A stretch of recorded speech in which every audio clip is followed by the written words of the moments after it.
Wasis lan Trengginas. Ora usah kalembonoken kaya ngono, Kakang. Mongko aku antarane sampeyan iki padha-padha siswa ana ing pertapan Raja Siman. Udayana. Anggone Bapa Si Parwayana. Kula wentah marang kowe aku ora cukup kudu wasis olah priganing bela diri nanging uga diwelet Aji Jaya Kawijayan. Durung sampeyan karepe Mula ning papan kene aku bakal pamer piwulanging Bapa Guru Parwayana uga kowe.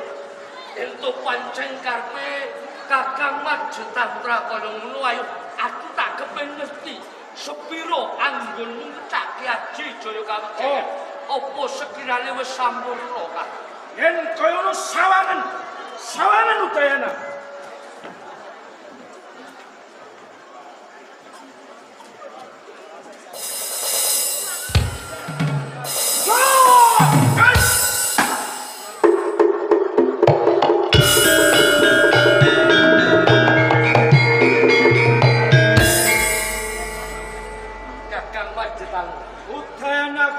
Aku percaya kawan sampeyan.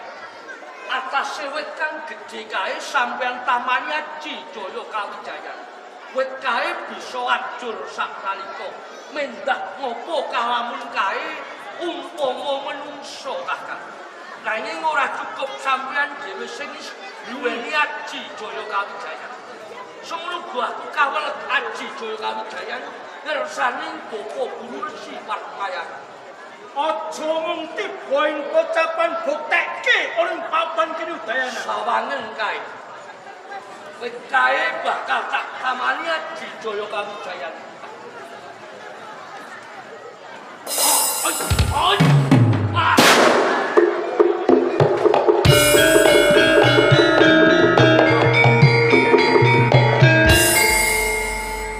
Udayana Kakang Maju Tantra. saiki aku percaya kanggo mbuktekake sapa murid ana ing Radas Liman sing wis diwelet ngelmu Jaya Kawijayan kelawan Bapa Guru sing luwih dene dhuwur sing luwih dene unggul. Mula ing papan kene kowe tak tantang aku Aji Jaya Kawijayan kelawan Maju Tantra Udayana. Kakang Maju Tantra. Ora teges aku wedi tanding karo sampeyan iki ora. Ning mbok yo sampeyan iki eling apa geng dadi pitungkasing Bapa Guru Si Parwayana. Aja pisan-pisan ngecake Aji Jaya Kawijayan. Kalamun to ora kepojo ing kalangan Kakang. Kae pitungkasing Bapa Resi Parwayana. Ning aku mung kepengin ngerti sapa murid kang nomor 1 ning Radas Liman antarané Udayana lan Pak Maju Tantra. Mula kang sowe sukses ayo buktekke ing papan kene Udayana. Kakang Maju Tantra. Ento pancen sampean kedurung kepengin njajal Ajiku Jaya Kawijayan. Ing papan kene uga aku bakal wani ning tak jaluk, Kakang. Sampeyan sing ati-ati lho Kakang Maju Tantra. Aja ngias lawan aku ayo. Enggal dibuktekke Udayana.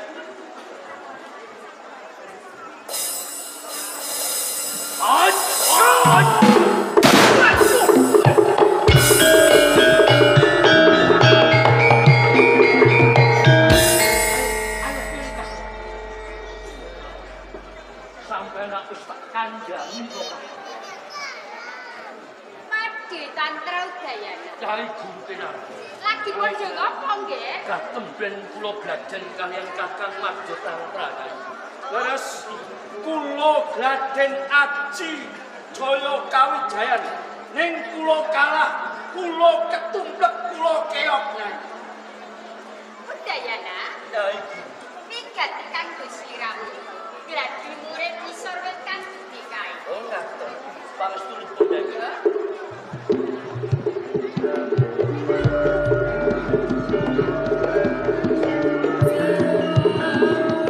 Maju Tantra. Nyai kenala. Mohon banget rasane ngatur.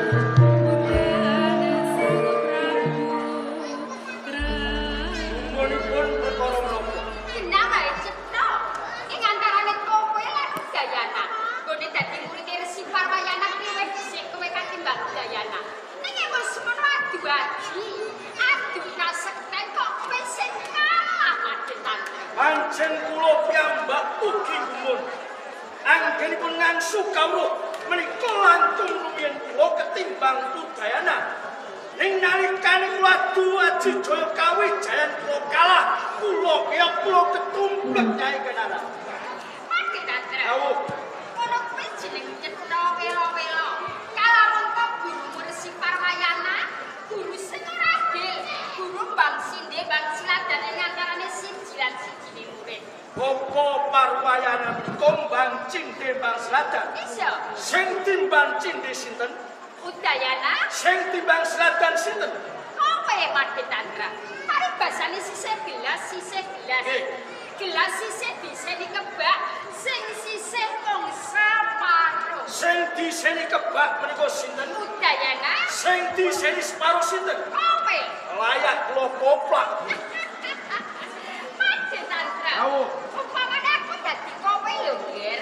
Iki aku ora ngajani ala karo kowe. Nggih. Umpamane aku dadi kowe, duwene guru sing ora adil. Apa kok diguroni ngapa kok dibuseni? Golek guru liyane bae. Kula kedah pados guru anyar. Iya.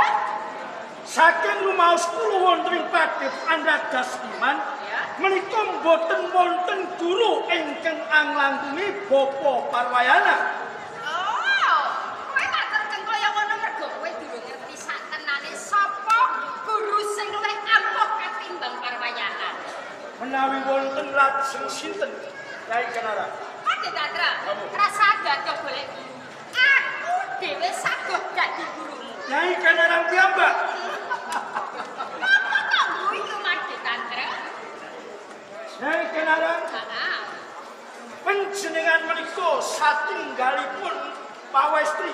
Ya. Wonten tetemban wong wadon menika ringkih. Lho kok panjenengan menika ngendika menawi panjenengan kepengin dados guru kula saged anglangkungi dhateng Bapa Resi Parwayana. Made Tantra. Awuh. Sliramu maturken kaya ngono mergo satenane kowe ora ngerti sapa Nyai Kenara. Umpama ta kowe ngerti sapa sejatine Nyai Kenara, kowe bakal kepengin dadi murid. Malah aku kuwi lho, Ger. Kene aku janji karo Made Tantra. Kalamun ta Made Tantra mengene saged dadi muridku, aku bakal manek kadegdayan kang luwih ilmu kang sampurna, ilmu njaba, uga ilmu sing jero lho, Ger. Pripun? Ilmu njaba uga ilmu sing jero. Lho. Panjenengan sepisan badhe ndadosaken kula dados tiyang ingkang jaduk leguduk dugdeng samaladeng. Bener? Boten cekap menika. Kula badhe panjenengan paringi ngelmu njaba, ngelmu jero. Iso. Lah ngelmu njaba niku pripun? Waduh. Lho semene gedemu kok kowe isih goblok to Made Tantra. Ilmu njaba aku bakal ndadekake kowe wong sing peng-pengan tanpa tanding. Kula badhe panjenengan dadosaken wong jaduk, wong sekti. Ya. Lah nek ilmu jero niku werdine pripun? Nek ilmu jero nggih. Ilmu jero kuwi ilmu sing enak lan kepenak. Lho. Ilmu sing enak lan kepenak. Iya. Nuwun sewu. Apa Made Tantra? Kok kirang cetha? Ilmu sing enak lan kepenak niki pripun? Dipun cethakaken mawon Nyai Kenara. Tak cetake nek intine kowe kalamun to saged dadi murid. Syaratnya ora abot cah bagus. Syaratipun mboten abot. Ora? Napa syaratipun kula kedah caos dhateng Nyai Kenara wujud wedhus kendhit, Kanggo apa Made Tantra? pitik putih mulus, Ora. ayam cemani, Kanggo apa ora? duit ingkang kathah. Babar pisan ora. Lajeng syaratipun kula purun dados murid panjenengan. Kula dados tiyang sekti menika menapa, Bu? Syaratnya siji, kowe kudu ngeloni aku. Ger.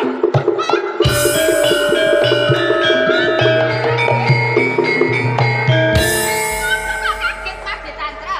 Niki aneh. Aneh?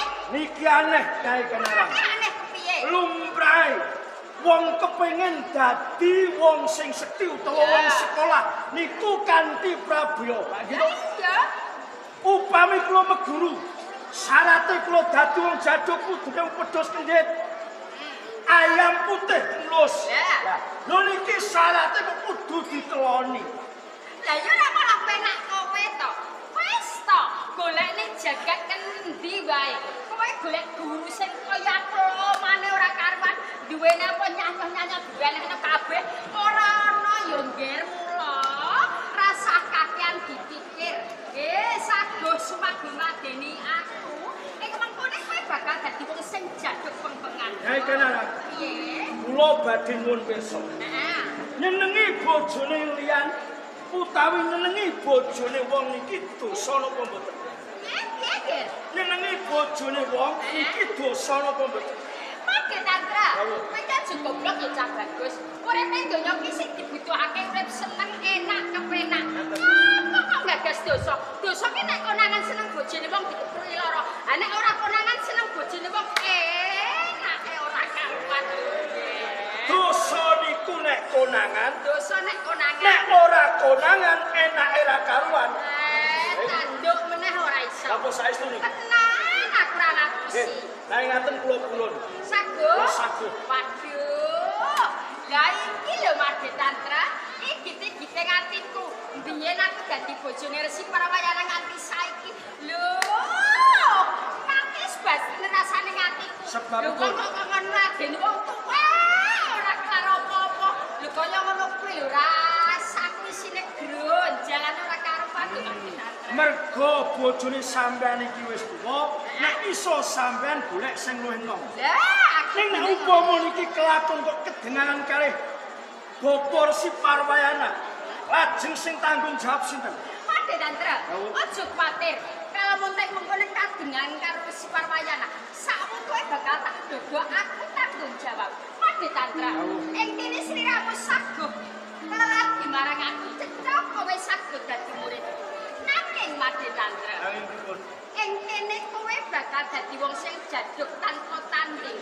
Luwih dening sampurna maneh kalau montok kowe duweni kitab Tripitaka. Kula kedah saged anggadhahi kitab Tripitaka. Iya. Ingkang gadhahi kitab Tripitaka niku sinten? Resi Parwayana. Carane Salah. Kula colong sik.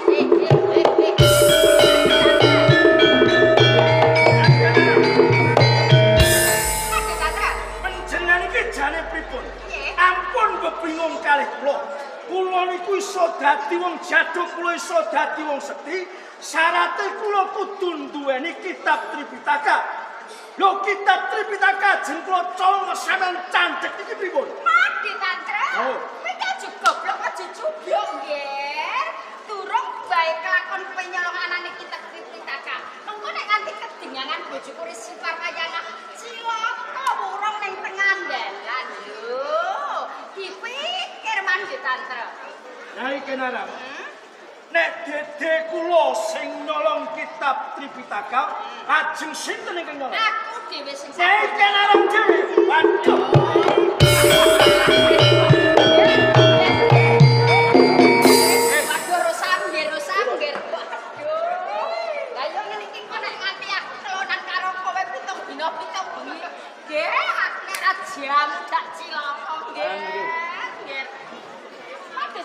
Nyai, kene aku sagur nyolong kitab Tripitaka mergo apa?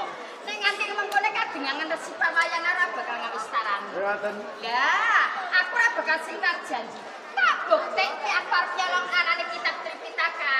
Nek ning kene ben mantep atiku, aku njaluk sangu dhisik, nggih. Nyai Kenarang nulisan. Iya. Lho kok malah dirogono apa? Lagi ngendikane Nyai Kenarang iki nyuwun sangu. Ajeng kula sangoni. Lah, dalah. Lho aku ki disamane dhuwit. Kanggo apa, nggih? Lah nyuwun sangu napa Nyai Kenarang? Aku njaluk sangu diambung. Njaluk sangu diambung. Iya. Lho, cara wong laku ben mantep atine. Tenanan lah nyambut gawe. Nyai. Piye? Kula nek ken ngambung kali sampean kula isin. Lho, lha kok isin ngambung nggih? Lah wonten tiyang semonten kathah kok ngambung sampean. Ora usah dianggep kuwi. Anggep penyakit beras nggih. Ngoten. Wis to, nek isin aku tak merem, iki lho pipiku singak-singak pastake kabeh. Sing diambung pipine napa lambene Nyai? Ya pipi ya tanduk lambe. Ngoten. Liyane lho. Ken marem yo pipi yo lambe. Ya. Hon, sampean merem ndak kula isin. Ya wis, aku tak merem nggih. Ndak ngambung. Iya. Lambung. Iya. Waduh. Pipine dhisik napa lambe dhisik? Ayo nggih wis gemeter kabeh aku. Wis apa durung? Nggih. Hon, sampean merem Nyai.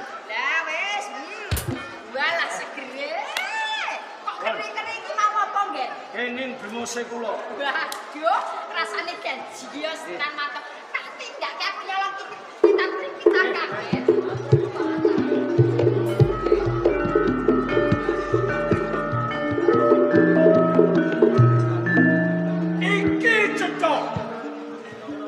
Iki cetha menawa besok aku mati bakal mlebu neraka. Mergo aku wis nyenengi bojone wong. Ning yo ora apa-apa. Waton aku bisa dadi wong kang seti. Waton aku bisa dadi wong kang jago. Hei Udayana, kowe bakal cilaka Udayana.